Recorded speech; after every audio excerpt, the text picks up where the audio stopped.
사도행전 9장 32절부터 43절입니다. 신약성경 203면에 있습니다. 사도행전 9장 32절부터 43절 한 절씩 교독하겠습니다. 그때에 베드로가 사방으로 두루다니다가 루다에 사는 성도들에게도 내려갔더니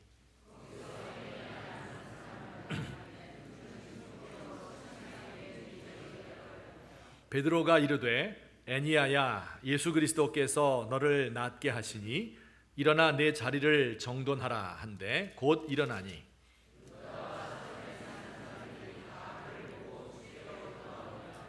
요바에 다비다라 하는 여제자가 있으니 그 이름을 번역하면 도르가라. 선행과 구제하는 일이 심히 많더니 룻다가 요바에서 가까운지라 제자들이 베드로가 거기 있음을 듣고 두 사람을 보내어 지체 말고 와달라고 간청하여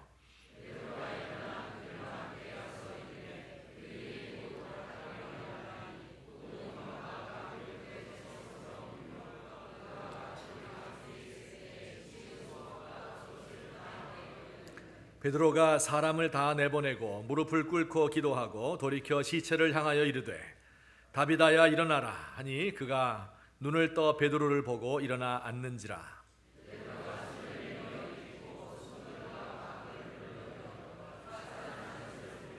온 요빠 사람이 알고 많은 사람이 주를 믿더라.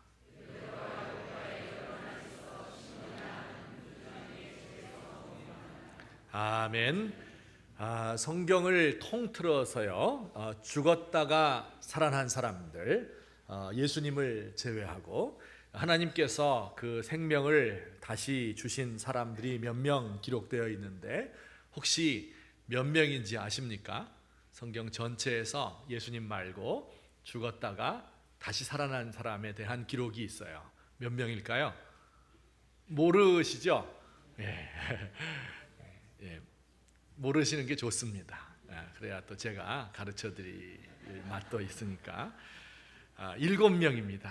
하나하나 좀 제가 설명을 간단히 드릴게요. 첫 번째 죽었다가 살아난 사람은 선지자 엘리야가 살린 사르밧 과부의 아들입니다. 온 세상에 가뭄이 극심하던 때에 엘리야가 이방 땅 사르밧에 가서 과부에게 한 3년 동안 얹혀 살았습니다. 그런데 그녀의 아들이 죽은 거예요. 그래서 하나님께 간구하였고 하나님이 엘리야의 기도를 들어서 그 아들을 살렸습니다. 두 번째는 엘리야의 제자였던 엘리사가 수넴 여인의 아들을 살린 일이 있습니다. 수넴이라는 곳에서 그 동네에 있는 부잣집 한 집에서 엘리사를 위해서 방을 만들고 음식을 대접하곤 했었습니다. 그런데 그 집에 외아들이 있었는데 그 아들이 또 원인 모를 병으로 죽었습니다. 그래서 엘리사가 가서 그 아이의 입과 눈과 손을 대고 그 위에 엎드리니까 그 아이가 살아났습니다. 세 번째는 예수님께서 가버나움의 회당장인 야이로의 12살 먹은 외동딸을 살린 일이죠. 그리고 네 번째는 예수님께서 또 나인성이라는 곳에 지나가시다가 홀어머니의 외아들이 죽어서 그 관을 메고 나오는 것을 멈추시고 그리고 그를 살려주셨습니다. 또 다섯 번째는 예수님께서 이건 잘 아는 것이죠. 죽은 나사로를 살린 거죠. 베단이라는 지역에서 마르다, 마리아, 나사로 이렇게 3남매가 살고 있었는데 나사로가 죽었어요. 죽은 지 나흘이나 되어서 썩은 냄새가 나는 그 나사로를 살려주셨습니다. 그리고 여섯 번째가 바로 오늘 성경 말씀에 나오는 베드로가 다비다라고 하는 여자 제자를 살린 일입니다. 요빠라고 하는 도시에 한 여성이 있었는데 그 이름이 다비다 혹은 도르가라고도 했습니다. 중년 부인이었을 겁니다. 선행과 구제를 많이 했고 옷이 없는 가난한 사람들을 위해서 속옷과 겉옷을 지어 입혀준 사람이었습니다. 특히 그 지역에 홀로 된 여인들이 많았는데 그들을 위해서 많은 노력을 했습니다. 그가 급작스럽게 이 도르가가 다비다가 병들어서 죽었습니다. 그의 시체를 다락방에 올려놓았는데 사람들이 베드로에게 찾아와서 울면서 살려달라고 간청을 했어요. 베드로가 시체를 보고 말했지요. 다비다야 일어나라. 그때 그 여자가 살아났고 많은 사람들이 그 기적을 보고 예수님에게 돌아왔다 하는 내용이 기록되어 있습니다. 그리고 7번째는 아직 우리가 배우지 않은 건데요. 사도행전 20장에 나와 있어요. 바울이 드로아라는 곳에서 설교를 하는데 저녁 때 모여서 밤중까지 한 서너 시간 정도 계속된 것 같아요. 그런데 한 청년이 3층 문에 이제 창문에 걸터 앉아 있다가 이 점점 설교가 길어지니까 깊은 졸음에 빠졌고 떨어져서 죽었습니다. 여러분들은 정말 행복한 그런 교회 생활을 하고 계신 것 같아요. 제가 한 30분에서 40분 정도 설교를 하기 때문에 졸다가 잘 떨어지지 않으실 것 같아요. 돌아가실 염려가 없습니다. 근데도 이제 이 짧은 시간에도 그 틈을 내어서 이제 잠시 조시는 분들도 있는 것 같아요. 바울이 그 청년 떨어진 청년 위에 엎드려서 기도했고 그 청년이 다시 살아났다 하는 기록이 있습니다. 더 많은 사람을 어떻게 살렸는지 그것은 모르지만 그러나 성경에 기록된 것은 7번입니다. 자, 그런데 이 성경에 나오는 죽은 사람 살린 이야기, 이 기적의 이야기를 읽을 때마다 제 마음에 이런 의문이 드는 것을 숨길 수가 없어요. 왜 예수님은 어떤 사람은 살리고 어떤 사람은 죽게 내버려 두셨을까? 모든 사람을 다 살릴 수 있는 능력이 있었을 텐데, 그죠? 베드로도 죽은 사람 살릴 수 있는 기회가 많았을 텐데 왜 다비다 한 사람만 살렸을까? 그런 질문입니다. 지금도 우리 그런 질문 들지요. 우리의 가족이나 혹은 또 친구가 중병에 걸려 있으면 그의 병 낫기를 위해서 간절히 기도합니다. 그런데 어떤 사람은 고침을 받고 어떤 사람은 하나님이 데려가시는 거예요. 도대체 누구는 데려가고 누구는 살려주시는가? 그 기준이 무엇인가 하는 그런 의문이 들지요. 믿음의 기도를 열심히 드린 신앙 좋은 사람은 살려주시고 신앙이 없으면 안 고쳐주시는 걸까? 꼭 그런 것 같지 않습니다. 정말 신앙이 좋은데 가는 사람이 있고 신앙 없는데도 불구하고 살아나는 그런 사람도 있어요. 이 질문에 대해서 왜 누구는 살리고 누구는 죽이는가 하는 질문에 대해서 대답할 수 있는 사람은 아마 이 세상에는 없을 것입니다. 그저 우리는 일어난 현상을 보면서 하나님께서 이 사람을 살리셨구나, 그에게 영광을 돌리고 또 살리시지 않았을 때에 항의하는 대신에 이것을 받아들일 수밖에 없을 것입니다. 자, 그러나 그럼에도 불구하고요, 하나님께서 죽었다가 다시 살리신 이 7명의 사람들을 생각해 보면요, 그 가운데서 하나님이 하시는 일의 끝을 우리가 볼 수 있습니다. 하나님의 마음이 어떠한가를 느낄 수가 있어요. 우리 다시 한번 이 7명의 사람들을 제가 그 리스트를 들어볼게요. 사르밧 과부의 외아들, 수넴 여인의 외아들, 회당장 야이로의 무남동녀 외동딸, 나인성 홀어머니의 독자, 마르다 마리아의 남자 형제인 나사로, 그리고 요바에 사는 도르가, 젊은 청년 유두고, 이런 사람들을 살렸는데 여기서 어떤 공통점을 좀 발견할 수 있으십니까? 좀 이렇게 비슷하게 그림이 그려지는 것을 느끼실 수 있지요. 이 가운데 보면 홀로 된 여인들이 많이 나타나요. 그죠? 그리고 그 자녀를 살렸습니다. 주로 독자나 혹은 외동딸을 살려주셨고요. 그리고 아주 살림이 힘든 사람들을 주로 살려주셨어요. 이방 여인도 있습니다. 자, 그런데 하나 공통된 점은 이 죽었다가 살아난 이 사람들 가운데 특별한 사람, 위대한 사람, 그런 사람은 한 사람도 없습니다. 그렇죠? 우리 기대하는 것은요, 어떤 위대한 왕이 있었는데 그 과업을 다 끝내지 못하고 죽었어요. 그러면 그 사람 살려주면 참 좋을 것 같지요. 혹은 어떤 유명한 전도자나 혹은 선지자나 아주 중요한 일을 하고 있는 사람이 일하다가 죽었어요. 그러면 그 사람 살려주시면 더 좋잖아요. 더 큰 일, 위대한 일을 할 수 있으니까. 그런데 하나님은 그런 사람을 하나도 살리지 않고 모두 다 평범한 사람들을 살리셨다 하는 것을 볼 수 있습니다. 하나님이 죽은 사람을 살릴 때 우리가 짐작하건대 쓸데없는 사람, 살아서는 안 될 악인, 세상에 해만 끼치는 사람, 이런 사람 살리겠어요? 안 살렸겠죠. 꼭 필요한 사람들, 좀 더 살았으면 좋았던 사람들을 살렸을 텐데 하나님 보시기에는 바로 이런 사람들, 평범한 사람들이 좀 더 살아야 할 사람들이었나 봅니다. 우리 이 사람들, 죽었다가 살아난 사람들을 지역적으로 한번 살펴보도록 하겠습니다. 우리 지도를 좀 보여주시면 좋겠는데요. 맨 처음으로 살아난 것이 사르밧이라고 하는 곳인데, 이곳은 이방 땅이고요. 지금의 레바논에 해당되는 그런 곳입니다. 그리고 두 번째 엘리사가 살린 것은 수넴이라는 도시, 작은 마을이었고, 예수님이 회당장의 딸을 살린 것은 가버나움, 또 홀어머니의 외아들을 살린 것은 나인성에, 그리고 나사로를 살린 것은 베단이라고 하는 곳입니다. 그리고 오늘의 주인공 다비다를 살린 곳은 요빠라고 하는 항구 도시이고요. 또 한 사람 있었죠. 졸다가 떨어져 죽은 사람. 그분은 저 멀리 소아시아에 있기 때문에 지도에 표시할 수가 없어서 6명만 이렇게 6 장소만 이제 살펴보았습니다. 이 장소들의 공통점이 뭘까요? 공통점은 전부 알려지지 않은 도시다, 알려지지 않은 마을이다 하는 것입니다. 이 가운데 여러분 아시는 이름 있어요? 예루살렘이라든지 로마라든지 뉴욕이라든지 서울이라든지 이런 도시는 여러분이 잘 알지요. 역사상 중요한 일들이 이런 곳에서 일어났던 적이 없습니다. 여기서 유명한 사람이 나온 적도 없어요. 오래 예수를 믿은 여러분들조차도 이런 마을이 성경에 있었나 할 정도로 전부 생소한 이름들 뿐입니다. 여러분, 그러니까 하나님께서 이 세상에 좀 더 살았으면 좋겠다 이렇게 생각을 하셔서 살려주신 그 사람들이 사는 마을들은 전부 생소한 곳이고 알려지지 않은 곳이고 유명한 사람이 나온 것도 아니고 무슨 놀라운 일이 있었던 것도 아니고요.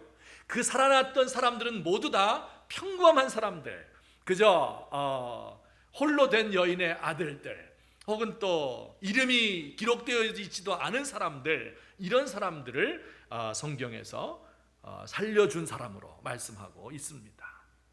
그러니 하나님께서는 이렇게 이름이 없는 사람들, 평범한 사람들, 이 사람들을 좀 더 세상에 있기를 원하셨고, 믿기지 않는 일이지만 우리는 그 사람들을 하나님께서 사랑하시는구나, 이렇게 결론을 내릴 수밖에 없습니다. 자, 그러면 하나님께서는 왜 이렇게 평범한 사람들을 좋아하시는 걸까요?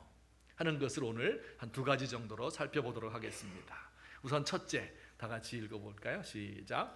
하나님은 자기의 손으로 수고하여 먹는 사람을 좋아하신다. 이 평범한 사람들의 가장 큰 특징이 뭡니까? 전부 일을 해서 먹는 사람들이에요. 자기 손으로 수고해서 일해서 얻은 것이 얼마이든지 그것을 먹고 살 뿐이에요. 다른 사람을 억압하거나 많은 재물을 모으거나 속이지 않습니다. 열심히 일해서 번 돈을 가지고 자기의 아내와 자녀를 먹여 살리는 것은 참으로 하나님께서 인류에게, 모든 사람에게 부과하신 신성한 의무인 것입니다. 그리고 하나님은 그 일을 충실하게 감당하는 보통 평범한 사람들을 좋아하셔요. 전도서 5장 12절 말씀에 보면 노동자는 먹는 것이 많든지 적든지 잠을 달게 자거니와 부자는 그 부요함 때문에 자지 못하느니라. 그렇죠, 여러분? 노동자들은 힘들게 일을 했기 때문에 자지 않을 수가 없어요. 또 안 자면 내일 아침에 일어나서 일할 수가 없어요. 그래서 늘 잠을 달게 잡니다. 하지만 부자는 그 부요함 때문에, 걱정 근심 때문에, 염려 때문에 잠을 못 이룬다. 시편 128편 말씀에 보면 이런 구절이 있습니다. 우리 같이 읽겠어요. 시작. 여호와를 경외하며 그의 길을 내가 내 손이 수고한 대로 먹을 것이라. 여호와를 경외하며 그의 길을 따르는 자, 복이 있는 사람, 이런 사람이다. 하나님이 이런 복을 주시겠다고 약속하셨어요. 어떤 복이에요? 내 손이 수고한 대로 먹을 것이다. 우리 생각해 보면요, 내 손으로 수고한 것을 먹는 게 뭐가 그렇게 큰 복인가? 손으로 수고하지 않은 것을 더 많이 받아야 그게 복이지, 이렇게 생각하기 쉬운데 말씀은 그렇지 않아요. 내가 수고하고 받은 것 외에 더 많은 것을 받게 되면 그것은 곧 무슨 뜻이에요? 다른 사람이 수고한 것을 거저먹겠다 하는 이런 불로소득이 되는 거지요. 내 손으로 수고해서 내 집 내실에 있는 포도나무 같은 아내를 사랑하고 식탁에 둘러앉은 이 자식들 입에 밥숟가락 들어가는 것을 보는 것은 우리 인간에게 주신 가장 큰 행복인 것입니다. 날씨가 무더운데 제가 시원한 이야기 하나 해드리겠습니다. 이 동영상을 하나 보여드릴게요.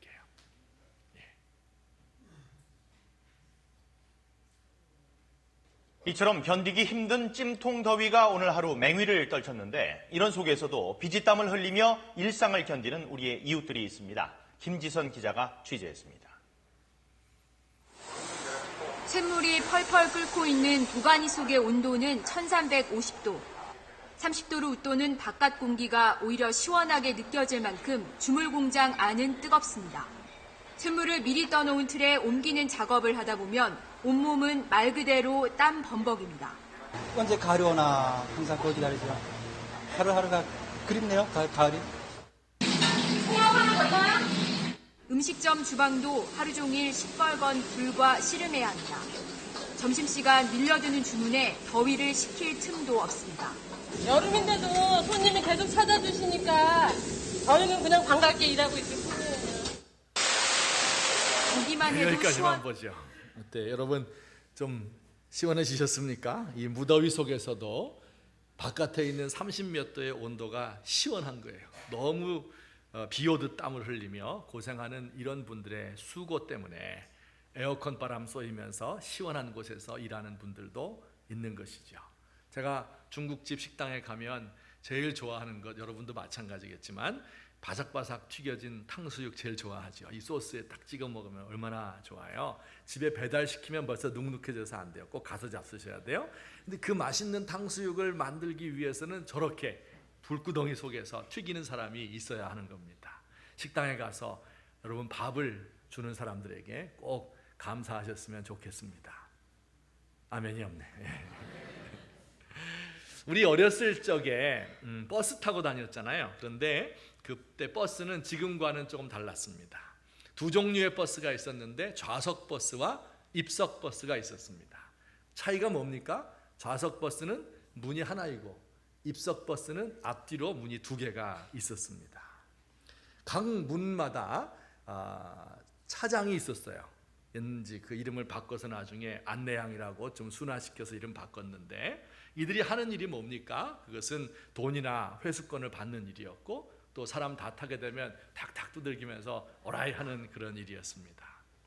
또 한 가지 이들이 하는 중요한 일이 있었는데요. 그것은 뭐냐면 푸시맨 역할을 하는 거예요.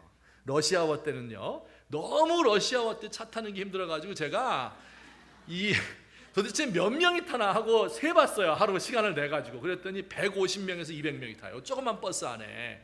그니 뭐 얼마나 힘들겠어요. 저쪽에서 버스가 오면 이미 만원 버스예요. 들어갈 틈이 없어요. 그런데 여기 3, 40명이 몰려있는 거예요. 줄도 안 서요. 옛날에는 그냥 차 오면 우르르 몰려 들어가는 겁니다. 그거 안 타면 지각하는 거예요. 꼭 타야 돼요. 그거 놓친다고 다음번에 편하게 타느냐? 아닙니다. 꼭 그걸 타야 돼요. 그러면 어떻게 해야 돼요? 어떻게든지 한 달이라도 그냥 거기 걸치는 겁니다. 버스에 걸쳐요. 그러면 차장이 이 바가 이쪽에도 있고 쇠바가 있어요. 그러면 이것을 딱 붙드는 거예요.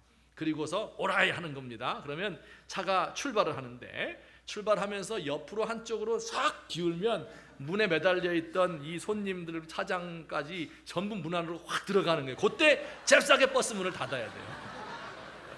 이게 이제 이들이 하는 중요한 일입니다.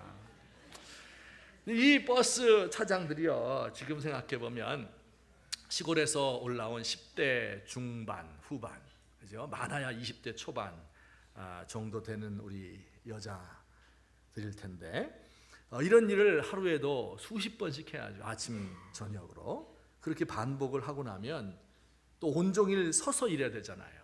돈과 회수권 받아야 되고, 또 회수권 안 내고 타는 이 중고생 녀석들이 있어요. 그럼 이것도 잡아가 색출해야 되고 싸워야 되고 하다 보면 얼마나 피곤한지 몰라요. 저녁이 되면요, 서서 꾸벅꾸벅 졸면서 이제 가는 차장들이 많습니다. 저렇게 졸면서 갔습니다. 그런데 그렇게 피곤한데도 손에 무언가를 들고 읽고 있어요. 뭘까요? 영어 단어장을 읽고 있는 거예요. 같은 나이 여학생들이 까만 옷을 입고 흰 칼라를 하고 버스에 가방을 들고 탑니다. 제잘거리면서 학교 이야기를 하고 선생님 이야기를 하고 공부하기 싫어 죽겠다 가출해버릴까 이런 이야기하고 남학생 만나는 이야기하고 이럴 때 그 이야기를 옆에서 들을 때 얼마나 학교가 가고 싶었을까요? 그는 일해서 그 번 돈을 시골에 붙여줘야 돼요. 그리고 기회가 되면 자기도 야간이라도 중고등학교에 다니며 공부하기 위해서, 그래서 꾸벅꾸벅 졸면서도 영어 단어를 외우고 있었던 거예요. 여러분, 하나님께서는 이런 사람들을 좋아하는 거예요. 이들의 이 노력과 근면함과 이 성실함 때문에 우리나라의 산업화가 이루어지고 이처럼 잘 살 수 있게 된 겁니다. 그런데 놀라운 것은 오늘날 이렇게 우리 조국에서 근면하게 사는 것, 열심히 사는 것을 중요한 가치로 여기지 않는 세상이 되었습니다. 이거 큰일 났습니다. 어떻게든지 다른 사람 위에 올라서서 그들을 부려서 그들이 일한 것 위에 불로소득하고 돈을 굴려서 거기에 자꾸 거품이 끼게 되고 이래서 더 많은 소득을 올리게 되는 것을 중요한 가치로 여기고, 땅을 사놓았다가 그 값이 오르면 1년 내내 일한 것보다 더 많은 소득이 올라가는 것을 당연하게 생각하고 그것을 부러워하고 그렇게 하지 못하는 사람을 무시하고 바보 같다고 이야기하는 그런 세월이 되었습니다. 공직에 올라가 있는 사람들이 자신의 지위를 이용해서 돈을 버는 이런 후진국적인 이런 부패가 기승을 부리고 있습니다. 국가 권력기관들이 단합해서 국민들을 속이고 있습니다. 가난한 사람들은 일확천금을 노리며 로또에 올인하고, 젊은이들은 세상이 어떻게 돌아가는 것을 모른 채 향락과 게임과 영화, 엔터테인먼트를 추구합니다. 뭐 가끔씩 쉬는 거야 괜찮겠지만 그게 삶의 중심 가운데 있으면 안 되는 겁니다. 노동자가 땀을 흘리며 노동을 하고, 전문인들이 자기 분야에서 최선을 다해서 사회에 봉사하고, 공직자들이 국민들이 맡긴 일을 위해서 성실하게 일하고, 기업가들은 새로운 업종을 위해서 열심히 창조적으로 노력하고, 주부들은 한 푼이라도 아끼기 위해서 절약하고 근검하고, 학생들은 미래를 위해서 밤을 새워 공부하는 것, 평범한 사람들의 일상이고 그것이 하나님이 기뻐하시는 아름다운 삶인 것입니다. 이런 잘못된 가치관을 가진 이런 시대를 살아가면서 우리 귀한 성도들, 우리가 성실하게 살고 열심히 사는 것, 이것이 기독교인의 참된 모습이다. 누구든지 세상에서 기독교인들을 바라보면서 성실하구나, 우직하구나, 믿음직스럽구나, 바보 같지만 신실한 사람들이구나 하는 이런 평가를 들을 수 있었으면 좋겠습니다. 우리의 자녀들에게도 노동의 신성함을 가르치고 땀 흘리는 것이 얼마나 아름다운 것이며 하나님께서 그런 사람들을 사랑하고 좋아하고 계신다 하는 것을 가르칠 수 있는 저와 여러분 되시기를 예수님의 이름으로 부탁합니다. 자, 두 번째로 우리 한 가지 더 말씀을 드리겠어요. 같이 읽겠습니다. 시작.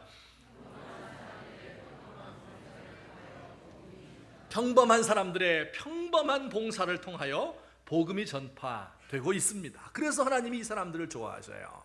성경 다른 곳 마태복음 한 구절을 우리가 한번 읽어보겠습니다. 다 같이 시작. 선지자의 이름으로 선지자를 영접하는 자는 선지자의 상을 받을 것이요, 이름으로 의인을 영접하는 자는 의인의 상을 받을 것이요, 또 누구든지 제자의 이름으로 이 작은 자 중 하나에게 냉수 한 그릇이라도 주는 자는 내가 진실로 너희에게 이르노니 그 사람이 결단코 상을 잃지 아니하리라. 아멘. 여기에 세 종류의 사람이 등장을 하죠. 누구예요? 선지자, 그 다음에 두 번째는 의인, 세 번째는 제자. 이런 사람들이 등장을 해요. 이 사람들 정말 위대한 인물들입니다. 새로운 안목으로 성경을 보고 시대를 판단할 수 있는 이런 안목을 가진 사람이에요. 그 가르침으로 사람들을 가르치고 천대까지 수많은 사람들을 구원할 수 있는 글들을 남겼습니다. 역사의 방향을 결정할 수 있는 중요한 결정들을 내린 사람들이에요. 이 사람들은 이것을 위해서 자신의 일생을 헌신하고 감옥에 갇히기도 하고 돌에 맞기도 하고 목숨을 내어놓는 이런 삶을 사는 사람들, 이들이 바로 선지자와 의인과 제자들입니다. 베드로와 바울 같은 사람들, 이사야와 예레미야와 같은 사람들, 바로 여기에 속하는 사람들입니다. 자, 그런데 선지자와 의인과 제자들 외에 또 이름도 기록되지 않은 다른 사람들이 있어요. 어떤 사람들이에요? 선지자를 영접하는 사람, 의인들을 영접하는 사람, 제자들 중에 작은 자 하나에게 냉수 한 그릇 대접하는 사람, 이런 사람들도 결단코 그 상을 잃지 않고 선지자와 의인과 제자들이 받을 수 있는 그 상을 똑같이 받을 것이다, 이렇게 이야기를 했어요. 처음에 이것이 이해가 안 갔습니다. 그렇게 위대한 사람들, 하나님께서 한 시대를 풍미하고 들어 쓰신 사람들, 그런 사람들과 이름도 없는 무명의 이런 여자들, 어떻게 그들을 같이 비교할 수 있겠는가? 말이 안 되는구나. 근데 그게 하나님의 말씀이에요. 여러분, 다비다를 생각해 봅시다. 그는 평범한 여인이었습니다. 평범한 가정생활했어요. 결혼해서 아이를 양육하고 남편을 섬겨야 하는 평범한 주부였습니다. 아마 그의 삶 속에 평범한 기쁨이 있었겠죠. 모든 사람들이 겪는 어려움도 겪었을 겁니다. 가족들을 잃는 슬픔도 있었을 것이고 살기 힘들어 한숨을 쉬어야 했던 적도 있었을 겁니다. 정말 평범한 여자, 아마 죽었다가 살아나지 않았으면 그의 이름이 절대 기록되지 않은 그 존재 자체가 있었는지 없었는지도 모르는 그런 여인입니다. 그가 예수를 영접한 뒤에 그의 마음속에 큰 기쁨과 평안이 있었죠. 그의 모든 가치가, 모든 이 생각이 변화되었지만, 그러나 그의 삶의 모습이 바뀐 것은 아닙니다. 그가 갑자기 헌신을 하고 선교사가 된 것이 아니에요. 예수를 믿은 이후에도 그는 역시 평범한 주부였습니다. 그가 할 수 있는 일이라고는 평생 동안 해온 일, 손에 익은 일, 바느질밖에 없습니다. 그런데 그는 복음을 믿은 후에 그 바느질로 다른 사람들을 섬기고 복음에 도움이 된 겁니다. 너무 가난해서 옷을 입을 수 없는 사람들에게 옷을 지어서 입혔어요. 지금처럼 옷이 흔한 시대가 아닙니다. 벌거벗고 다니는 사람들, 남들이 입다 버린 넝마 조각 입고 다니는 사람들 많았습니다. 남편을 잃고, 아마 요빠가 항구 도시니까 배를 타고 나간 남편을 잃고 가세가 기울어서 힘들게 지내야 했던 여인들이 많았을 겁니다. 그 지역에 가난한 홀로 된 여인들, 그들의 말상대가 되어주고 옷을 만들어주고 음식을 대접하고 사랑을 나누어 주었습니다. 이게 이 여자가 한 일의 전부입니다. 그러나 그는 진실로 구약 성경에 나타났던 그 여인들, 아들을 잃었으나 다시 얻은 여인들의 계보를 잇고 있는 거예요. 엘리야와 같은 위대한 예언자, 하늘에서 비가 오게 하고 내려오지 않게 하고 불이 떨어지게 하는 이런 위대한 예언자, 엘리사와 같이 기적을 많이 일으킨 이 사람들의 배후에 그들을 공개하고 그들을 도와주었던 여인들, 그들의 계보를 잇고 있는 겁니다. 이 사람들을 하나님께서 인정하셔서 그들의 아이들을 살려주셨고, 그리고 다비다는 자신의 생명을 다시 선물로 받을 수 있었습니다. 이 다비다의 도움을 받던 여자들이 있었죠. 홀로 된 여인들, 그들은 어떻게 되었을까요? 평생 동안 그렇게 도움만 받고 살았을까요? 아닙니다.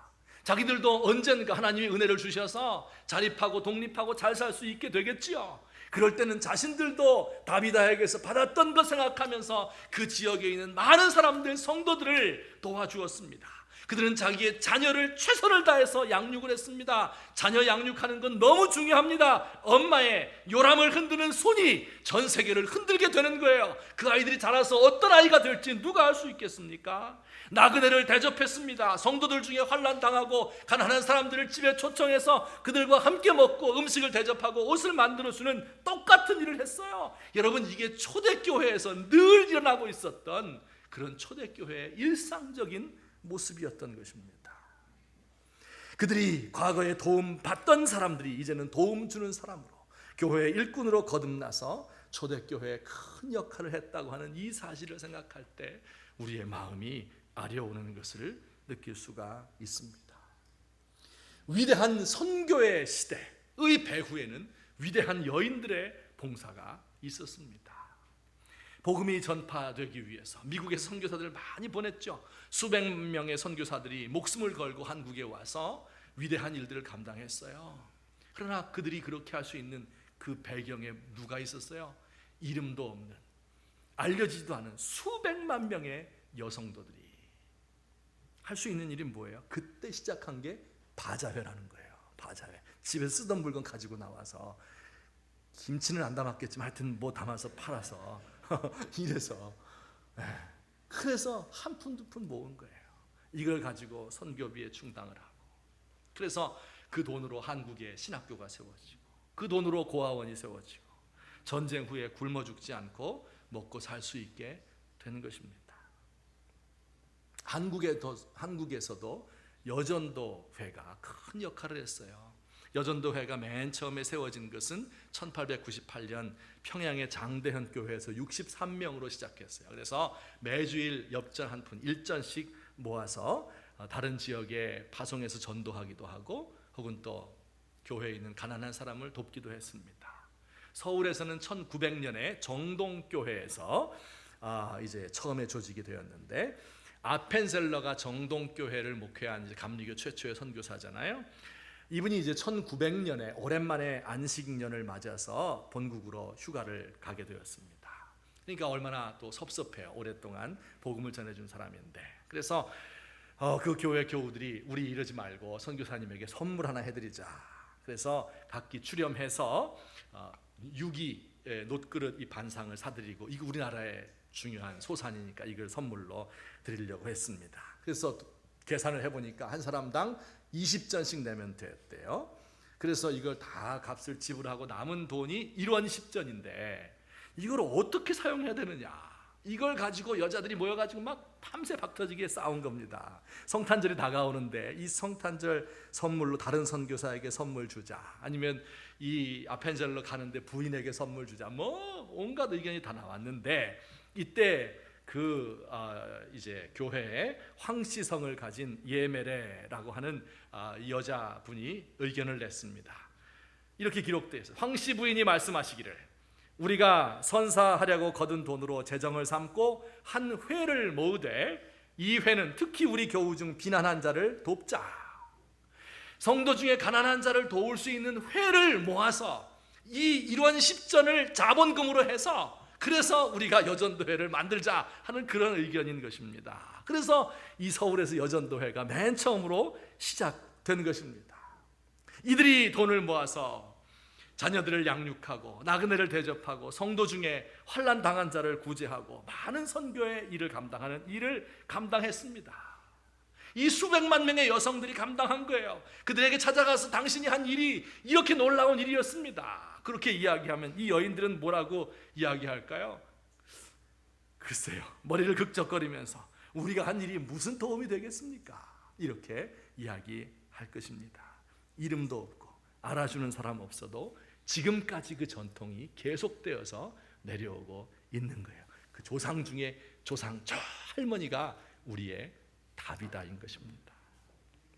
그러니 사실은 큰 일을 하는 사람들이 큰 소리 칠 일이 없습니다.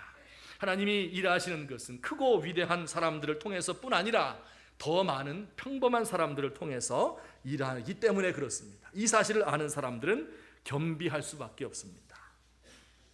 이 사실을 성경의 모든 지도자들이 잘 알고 있었고, 오늘 다비다를 살린 베드로도 잘 알고 있었습니다. 이 한 구절을 제가 설명하고 설교를 끝내려고 합니다. 9장 43절, 오늘 본문의 마지막 절입니다. 우리 같이 한번 읽겠습니다. 시작.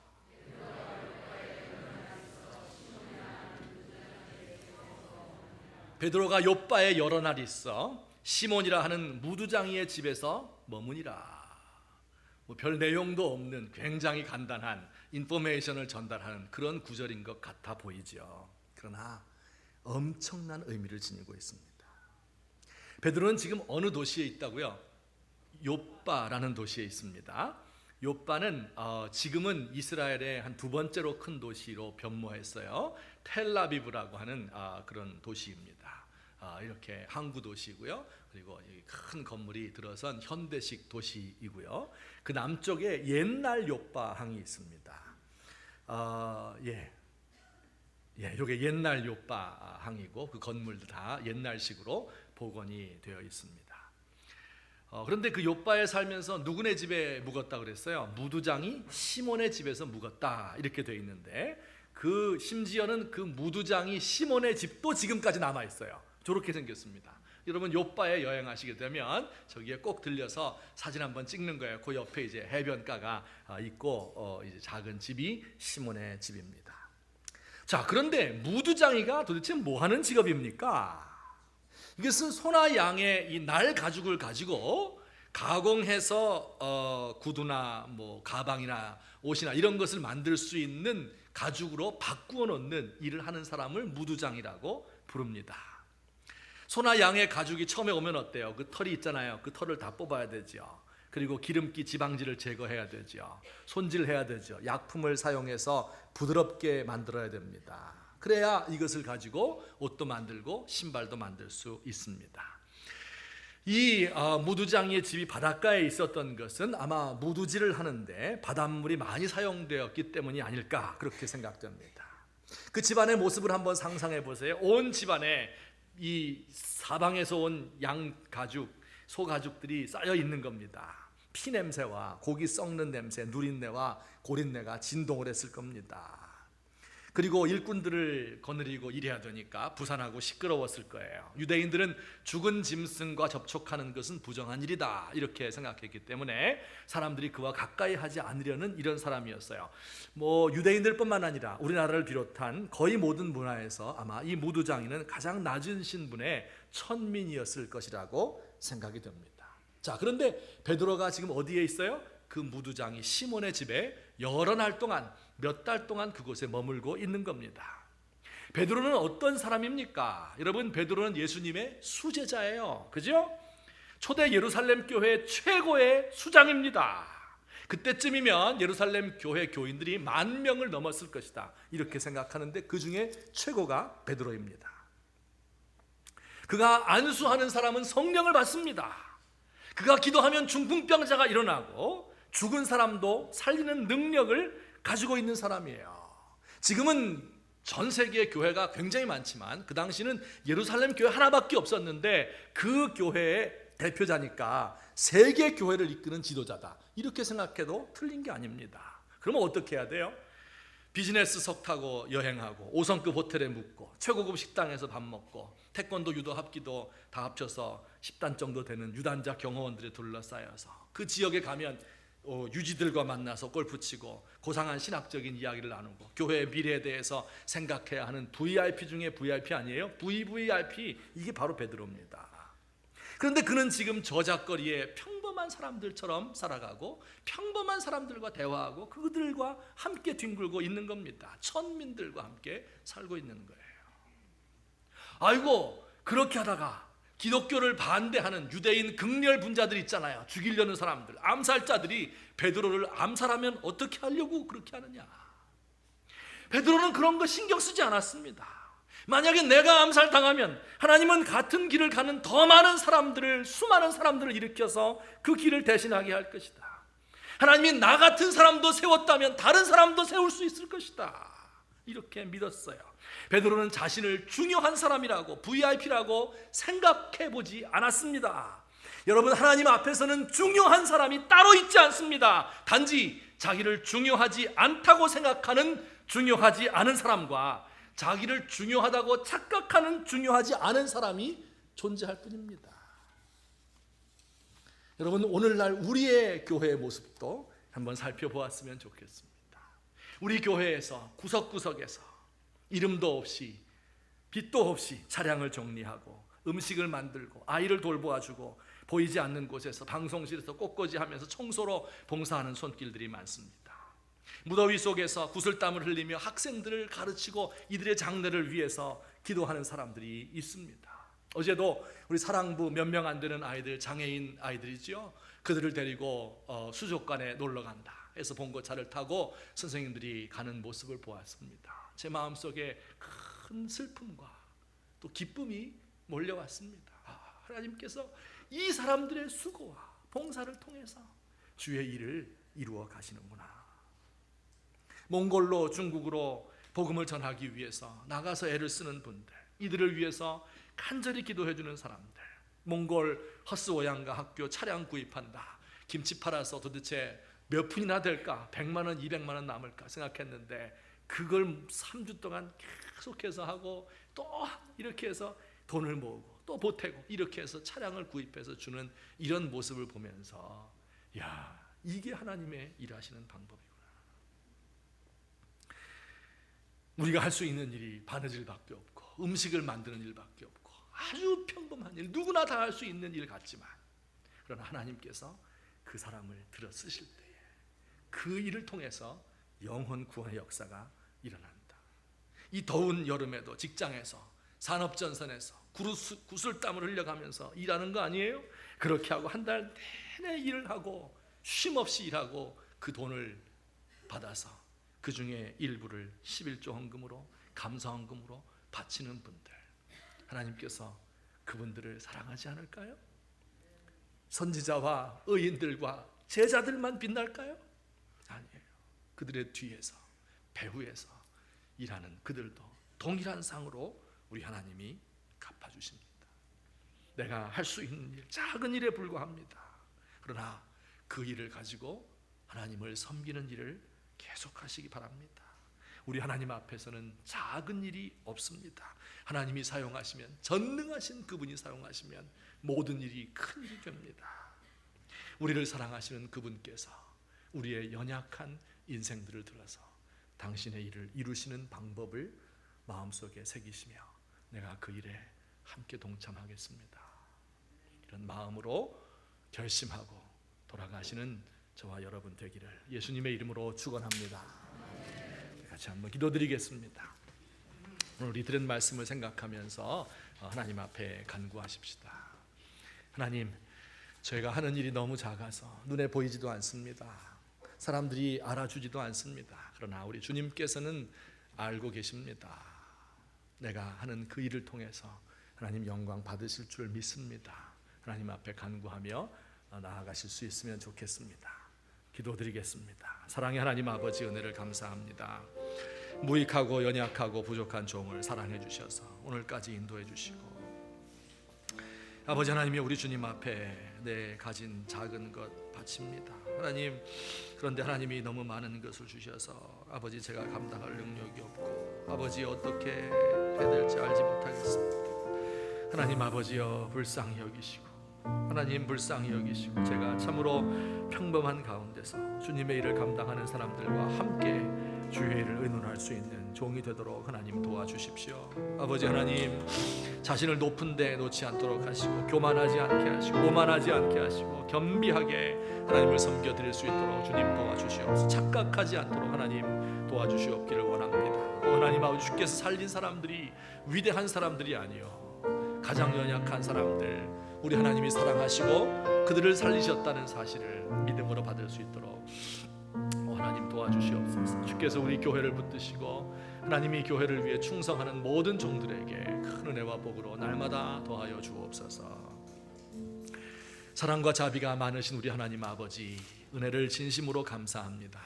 주께서 선지자와 의인들과 제자들을 세우셔서 주의 복음을 전파하게 하실 뿐 아니라 그들을 영접하는 사람들, 소자 작은 사람을 위해서 냉수 한 그릇 주는 사람들까지도 우리 하나님께서 상을 잃지 않겠다고 약속의 말씀 주셨사오니 감사합니다. 우리가 하고 있는 일들, 평범한 것들, 일상적인 것들, 남이 알아주지 않는 것들이라 할지라도 내가 가지고 있는 이 작은 재주를 통하여서, 작은 기술을 통하여서 하나님을 영화롭게 하고 많은 사람을 그리스도께로 인도할 수 있는 그런 저희가 되도록 주님 도와주옵소서. 주께서 이 나라와 민족을 불쌍히 여겨 주옵소서. 열심히 일하는 것에 가치를 잃어버리고 있습니다. 하나님께서 과연 소중히 여기시고 사랑하시는 것이 무엇인지를 분명히 말씀 통해 알 수 있도록 주여 우리를 도와주시옵소서.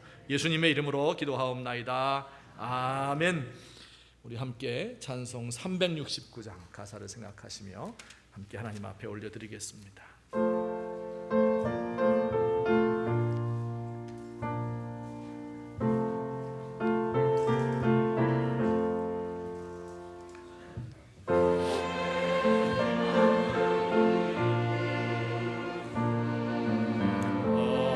어찌 좋은 친구인지 걱정 근심 무거운 짐 우리 주께 맡기세. 주께 고함 없는 고로 복을 받지 못하네. 사람들이 어찌하여 아랠 줄을 모를까.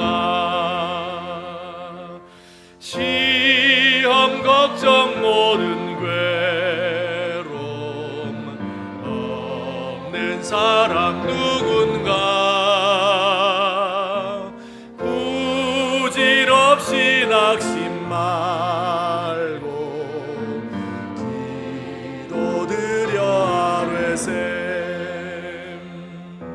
이런 진실하신 친구 찾아볼 수 있을까. 우리 약함하시오니 어찌 아니하될까. 근심 걱정 무거운지 아니 진짜 누군가. 비란 저는 우리 예수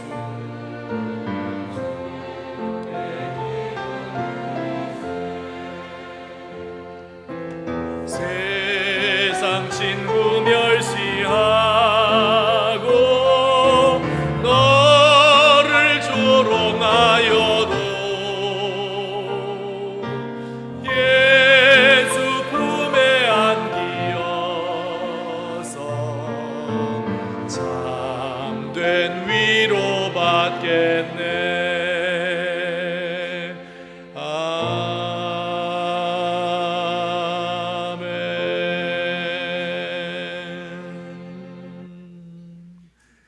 사랑과 자비가 무한하신 우리 하나님, 오늘도 우리 주님 앞에 우리의 몸과 마음을 드리며 물질로서 하나님을 경배합니다.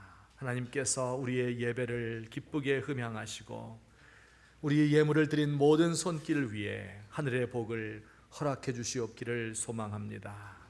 하나님, 우리의 가정과 자녀들과 또한 손으로 하는 모든 일에 은혜와 복을 주시고 건강을 주셔서 우리 손으로 수고한 모든 것을 먹을 수 있는 복을 허락해 주시옵기를 소망합니다. 하나님, 우리 가운데 질병으로 고통을 당하며 또한 정신적으로 어려움을 겪고 또 세상의 모든 무거운 짐을 짊어지고 고통을 당하고 있는 사랑하는 성도들, 하나님, 간절한 기도 제목을 가지고 하나님 앞에 나와서 늘 부르짖어 아뢰는 사람들, 오 하나님이여, 그들의 기도를 응답하시고 하늘에 신령한 것과 이 땅에 기름진 것으로 넘치도록 채워주시옵기를 바라옵고 소망합니다. 하나님 아버지여, 주께서 우리 교회에 속한 권속들 한 영혼 한 영혼을 붙드시되 우리 연세 연로하신 부모님들에게 영육간의 강건함을 더하시고 이 땅에 많은 것을 가지고 고통하며 자녀를 양육하고 또 가정을 부양하기 위해서 수고하는 모든 직업 전선에서 뛰는 가장들과 그리고 함께 염려하며 수고하는 모든 주부들을 가운데 하나님의 위로가 함께 하시기를 간절히 소망합니다. 하나님, 우리 젊은이들 일할 것이 없어요.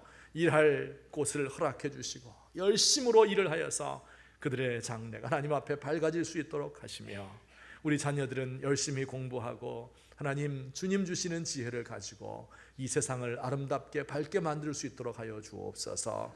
멀리 해외 나가 있는 성도들, 유학 가운데 있는 자녀들, 군문에 있는 아들들, 하나님께서 한 영혼 한 영혼 붙드시고 특별히 이 나라 이 민족을 불쌍히 여기시며 이 무더위 가운데에서 건강으로 고통당하지 않도록 하옵시고 또 우리 정치를 맡은 많은 분들, 이 나라의 중요한 일들을 결정하는 많은 사람들, 그 심령 가운데 은혜를 더하시며 겸비하게 하나님의 뜻을 받들며 국민들을 섬길 수 있는 종들 되도록 주님 역사해 주옵소서. 이제는 우리 주 예수 그리스도의 은혜와 하나님 아버지의 사랑하심과 성령님의 교통하심이 오늘 이 시간도 주님 앞에 엎드려 간구하며 우리 주님께서 우리에게 원하시는 것이 무엇인지 마음속에 새기고 돌아가는 주의 사랑하는 백성들 머리 위에 이제부터 영원토록 함께 계실지어다. 아멘.